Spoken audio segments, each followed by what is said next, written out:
डर एक ऐसा शब्द जो दिखता नहीं लेकिन जकड़ लेता है पूरी जिंदगी को। हम हंसते हैं, बात करते हैं, दूसरों के सामने मजबूत दिखते हैं, पर अंदर कहीं एक कोना होता है जहां डर चुपचाप बैठा रहता है। कभी वो डर होता है, क्या मैं किसी लायक हूँ? अगर मैं गिर पड़ा तो लोग क्या कहेंगे? या बस अगर मैं अकेला रह गया तो?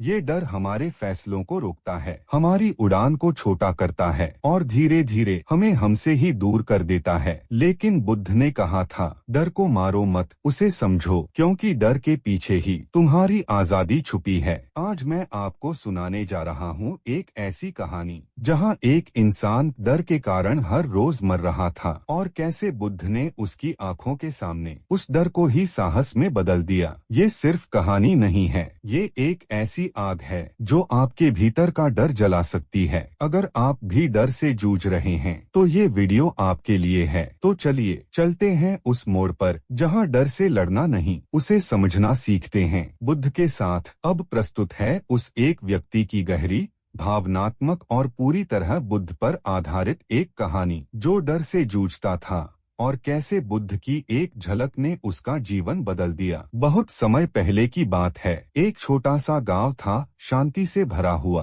पर उस गांव में एक आदमी था, नाम था सुभोती। उसके पास सब कुछ था, खेती, परिवार, दोस्त, लेकिन उसके भीतर हर वक्त एक बात चलती रहती थी, अगर मेरी बेटी बीमार हो गई तो, अगर खेत बर्बाद हो गया तो, अगर मैं असफल हो गया तो। वो सोता तो डरता, उठता तो डर साथ होता। उसे कोई चोट नहीं लगी थी, कोई नुकसान नहीं हुआ था, पर वो हर चीज से डरता था, भविष्य से, अकेलेपन से और खुद से। सुभोती गांव के पुजारियों के पास गया, तांत्रिकों के पास गया, जड़ी बूटियां ली, तावीज बांधे, लेकिन हर रात डर फिर लौट आता। उसे लगता शायद कोई साया है, शायद कोई श्राप है। कभी वो अंधेरे से डरता, कभी रोशनी से, हर आवाज उसे डरावनी लगती थी। एक दिन उसने तय किया, अब मैं किसी ऐसे को ढूंढूंगा जो सच में डर का इलाज कर सके। रास्तों की तलाश में सुभोती एक नगर पहुंचा जहां बुद्ध अपने शिष्यों के साथ ठहरे हुए थे। लोगों की भीड़ लगी थी, लेकिन सुभोती चुपचाप दूर खड़ा रहा।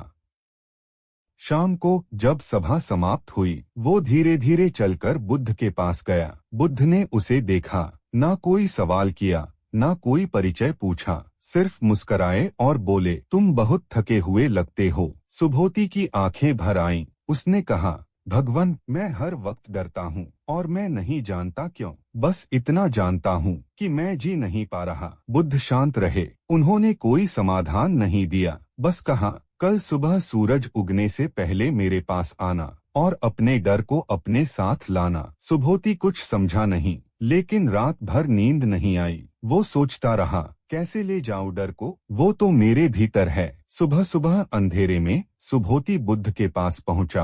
बुद्ध अकेले बैठे थे। उन्होंने इशारा किया, बैठो। फिर बोले, अब आंखें बंद करो और उस डर को बुलाओ जिसने तुम्हारा जीवन बांध रखा है।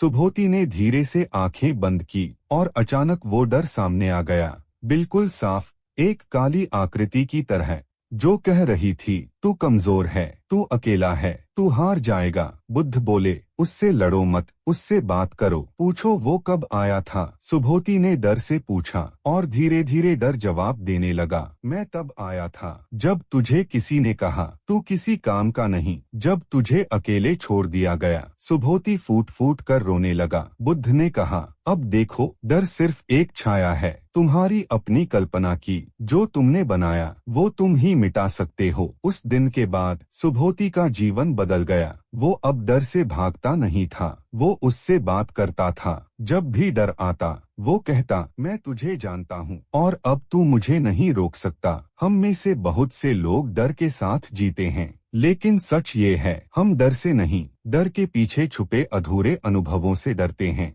हम डरते हैं क्योंकि कभी किसी ने हमें गिरते देखा था। हम डरते हैं क्योंकि कभी हमें किसी ने छोड़ दिया था। हम डरते हैं क्योंकि हमने अपने अंदर की आवाज को बहुत साल पहले चुप कर दिया था। लेकिन बुद्ध ने जो सुभोती को सिखाया, वो सिर्फ उसे नहीं, हर इंसान को सिखाता है कि डर से भागने का नहीं, उसे पहचानने का समय आ गया है। क्या आपने कभी अपने डर से बात की है? क्या आपने पूछा है, तू कब आया मेरी जिंदगी में? क्योंकि जब आप